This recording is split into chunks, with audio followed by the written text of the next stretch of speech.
Now, you probably always hear that if you want to build wealth, then you need to have a plan. Now, that is true, but that's not how I'm going to start this video off. Because while you do need a plan, and while it is important to have one, I believe that you first have to know how to create that plan, what to put in that plan, how does that plan come into being. And so I'm going to talk about some things that I haven't heard other people talking about that I did that I actually know works. And then I'm going to get into the nuances of the plan at the end of the video, along with some other fun tips that'll help you build wealth. So there are 9 things that you will need to have. You're going to want to get 3 podcasts, 3 YouTube channels, and 3 books. So let's first start off with the podcast. You want to find 3 podcasts that you are going to use during your financial journey. Now, your first podcast that you're looking for, you are looking for a podcast that focuses on general finance habits, right? Wealth building habits. So this podcast can be anywhere from mindset to everyday routine surrounding money, to actual spending habits, to budgeting, right? This first podcast that you are looking for is a very general podcast that really goes all in on everything finances, budgeting, salary, building wealth, where to put wealth, mindset, all those kinds of things. That's so important because you have to make sure that your basics are in tow, okay? So there are a few podcasts that I recommend. I actually am going to have a completely separate video on those podcasts, but that is the first podcast that you want to find and add to your arsenal. The second type of podcast you want to have is a more focused finance podcast. And this focused finance podcast is going to be on investing, because investing, I have a video up on it already about like where to spend your money, where to put your money. And investing essentially is it is the guaranteed way to build wealth. And when I say guaranteed way, I mean compound interest, investing for the long term, 20, 30 years in the S&P 500, and just letting that money compound over time. So with this second podcast, you're looking for a financially focused podcast that's directly focused on investments, how to invest, where to put your money, right? Roth IRA, traditional IRA.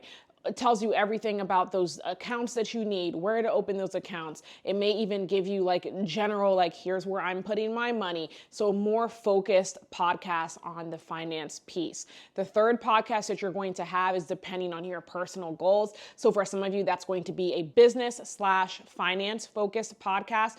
For others of you who don't have a business or have no interest in starting your own business, maybe it's a career focused finance podcast, right? And so what I mean here is like for me, I was watching and always listening to business and finance podcasts because obviously there's a lot of interplay between those two. If you're starting a business, you're going to need to make money for that business to work, for that business to continue growing. And even if you don't want to start your own business, like I said, if you have a career, there are ways for you to find extra money in your career. You're still going to want to know things like maxing out your 401k, how to use employer funds, or how to get equity in your employer to build your finances, different things along those lines. So again, for your 3 podcasts, you're going to have a general money or general finance podcast that literally covers just everything. You're going to have a second one that is a more focused finance podcast. The second one especially focuses on investments. I talked about the stock market, but if you really, really do some digging, you can find some good ones on like real estate investing, house hacking, all those kinds of things. And the third one, you're going to look for a business or career interwoven with the finance piece. Once you have those 3 podcasts, what you're going to do is make a plan to listen to those 3 podcasts, okay? Like you're like, that's the word, I'm gonna listen to them. But no, seriously, you're going to make a plan to listen to those 3 podcasts. And here's what I suggest.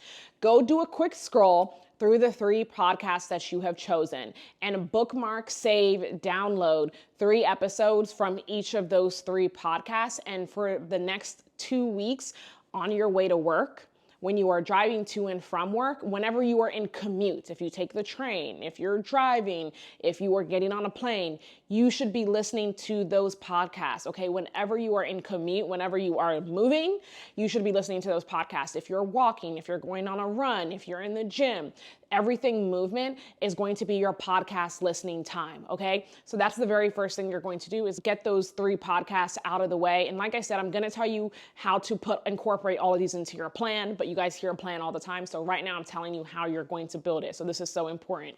The next thing you're going to do is find 3 YouTube channels. You're gonna kind of follow the same steps that I just gave you for the podcast. So once you've chosen your 3 YouTube channels, again, following the same steps I just gave you for the podcast, you are going to start playing those YouTube channels whenever you would normally watch TV or whenever you're doing housework. So if you are getting ready in the morning for work, pull up a YouTube channel. I have like a mini speaker. It's like a Bose speaker. And whenever I get up in the morning, I literally queue up a YouTube video and I play it while I'm getting ready. So if you're in the shower, if you're cleaning at home, if you're getting dressed, getting ready for work, if you're cooking, any home task where you can pull up a YouTube video on the TV, pull it up on your phone, play it on a speaker, you should be listening to your YouTube videos, your YouTube channel. So again, your podcast is for when you're in commute, when you're on the road. Your YouTube channels is for when you're at home and you can pull it up and play it and listen to it. The reason why you want to do YouTube channels at home is because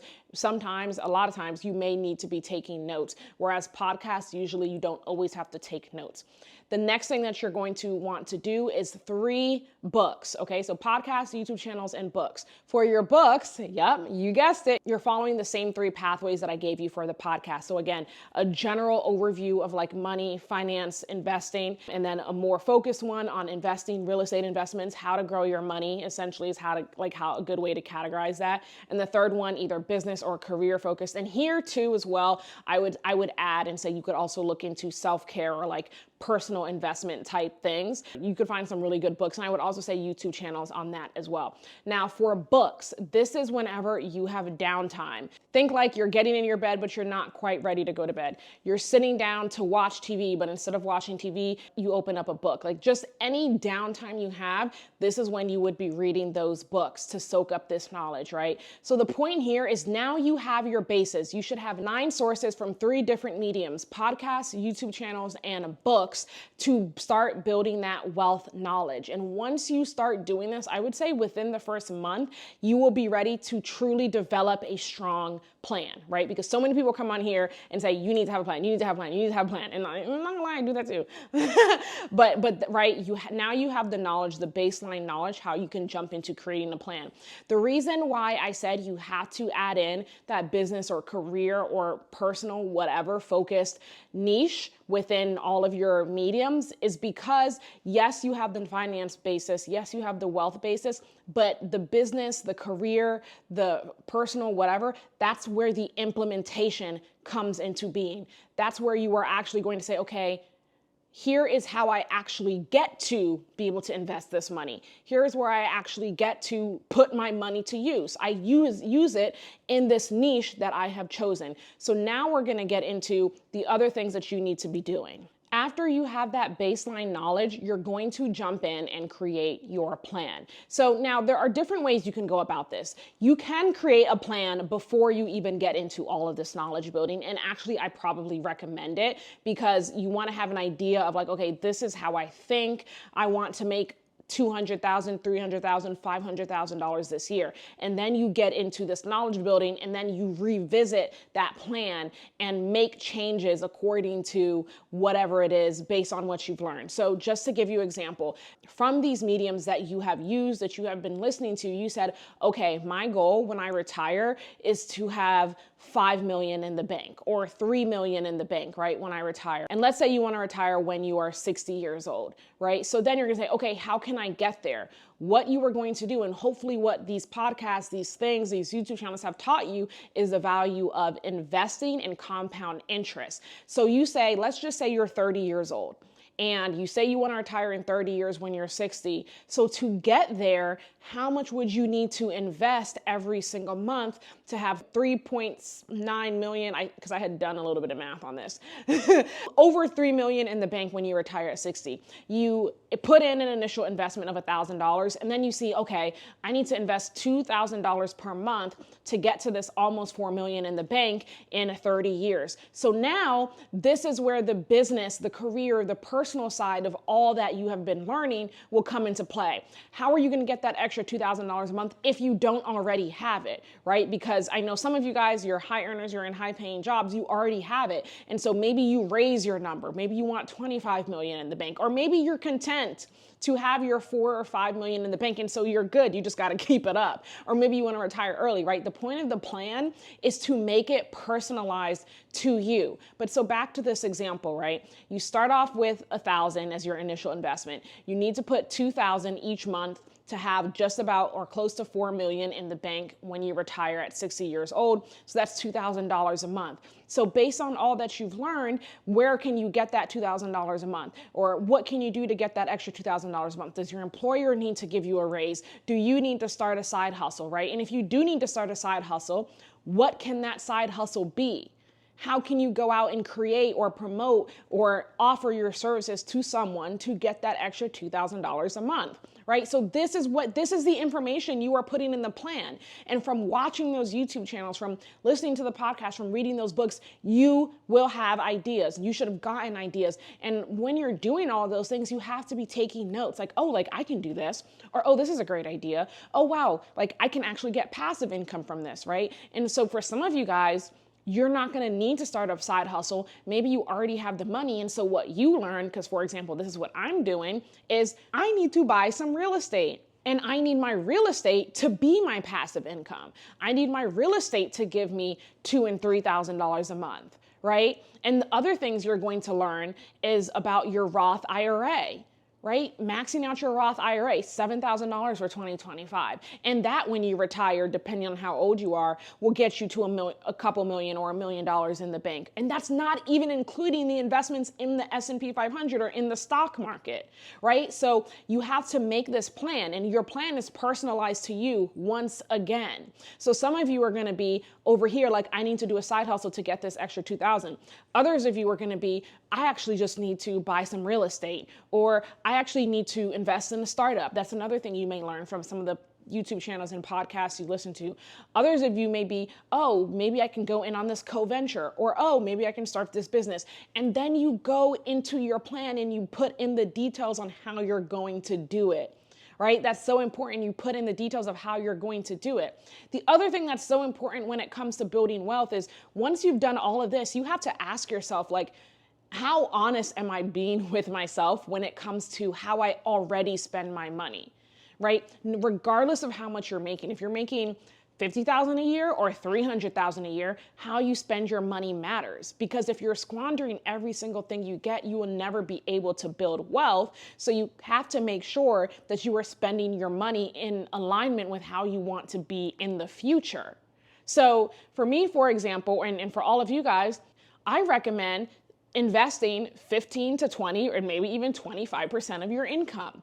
If you aren't at the level where you can invest that much, then look at how much you're spending each month on social things. How much are you spending on things that are not a necessity? Buying cameras, eating out, Uber Eats, DoorDash, clothes, right? Things that are non-necessities. How much are you spending each month on that? And can you match that in investments? If you can't match that in investments, then you shouldn't be spending money on that because that's bad money habits. That's not conducive to wealth building. So ideally, you get to a point where you can invest 15 to 20% of your income. And if you had to add in side hustles to do that, you do that. Or if you're not there yet and you won't feasibly be there like relatively quickly, then try to match how much you're spending on fun with how much you put into the stock market or how much you put aside, right? Even if it's $100 a month, that is better than nothing. The next thing that you guys also need to be looking at when it comes to building wealth and, focusing on your future is, what are your credit cards looking like? How much debt do you have on your credit cards? What is the interest rate? You need to pay that down, okay? High interest debt, pay that down immediately. On average, once again, the S&P 500 returns about 10% on average. So if you have a credit card with 25% or 26% interest, you will not be building your wealth because your credit card interest rate is much higher than the return you're getting from the stock market. So you have to pay down that bad high interest debt. Now, I'm not getting into it in this video, but there is good debt, okay? Credit card, consumer credit card debt is not good debt, but there is good debt. So for example, when I go out and buy an investment property, if you go out and buy an investment property, you're going into debt because you're taking out a mortgage to pay for that investment property, but that is seen as good debt. It's an appreciating asset. It's something that's generating income for you. It's not seen as bad debt like the credit card debt, right? So pay that down because you can't, like one of my favorite podcasts, and you can use this podcast as one of yours if you want to. One of my favorite podcasts to listen to is Rich Habits, and they say this all the time.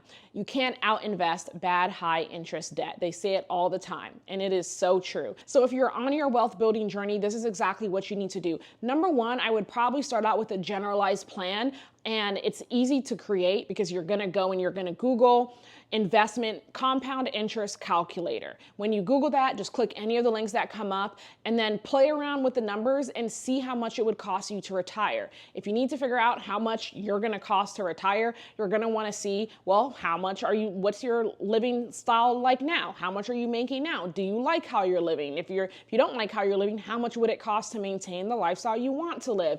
And then you're gonna figure that out year over year. And so then you're gonna say, okay, well, I'm gonna need $5 million to maintain this kind of lifestyle. So that when you're in the investment compound interest calculator, you're plugging in those numbers to see how much do I need to invest every single month to hit this number by the time I'm ready to retire. Once you have that, I would then create a generalized plan. Okay, how am I gonna get to, like the example I gave you, to invest $2,000 a month? Create a generalized plan. The next thing you're going to do is jump into finding your 9 sources of knowledge building, right? Your 3 podcasts, your 3 YouTube channels, and your 3 books, okay? Once you've got all those things, you are then, after I would say about a month or so, depending on how often you actually do these things, go in and revisit your plan and put in some more concrete details, especially if you didn't have them there in the first instance. Once you have those concrete details in there, you need to start looking at what are you currently doing. And you could even do this first because this is a part of the plan. You can do this at the front end as well. Are you investing? And if you're not investing, how much are you able to invest right now? Can you get up to that 15 to 25%, somewhere there? If not, how much are you spending on fun? And can you match that in the stock market? How much can you invest into a Roth IRA? Again, maxing that out for this year, $7,000. And you actually have a couple months in 2025 to max out 2024. So how much can you invest towards doing that? Do you have a 401k with your employer? And are you contributing up to the max with the 401k with your employer, right? So really getting down packed with your own budget and your own spending habits right now. And then inputting all that information that you need to say like, okay, I can see how my future is going to be. I am building myself the future that I want. And then finally, you are making sure that you are paying down all of your high interest, bad consumer debt, anything that has higher interest on it. So for example, if you're paying hundreds and hundreds of dollars in interest each month on those credit cards that you owe a balance on, working on getting those paid down. So you're putting all of that information into your plan. And if you don't have the money right now to make it to that number that you need to invest monthly to get to your retirement number, then looking into side hustles, then saying, okay, how can I add in a side hustle? What is that side hustle going to be? And again, that's where those business, career, and personal podcasts, YouTube channels, and books are going to come into play because it's going to tell you how to get started. It's going to give you lots of good information on that. So make sure you're doing all of those things. I hope you guys enjoyed this video on leveling up financially in 2025. Leave me a comment down below and let me know which one of these things that you are going to be doing, or let me know if you're going to be doing all of them, and also let me know what other types of videos you guys would like to see. Make sure you follow me on other social media at Sephora Gray Esquire. That's ESQ for short. And I will see you on my next one. Thanks so much for watching. Bye.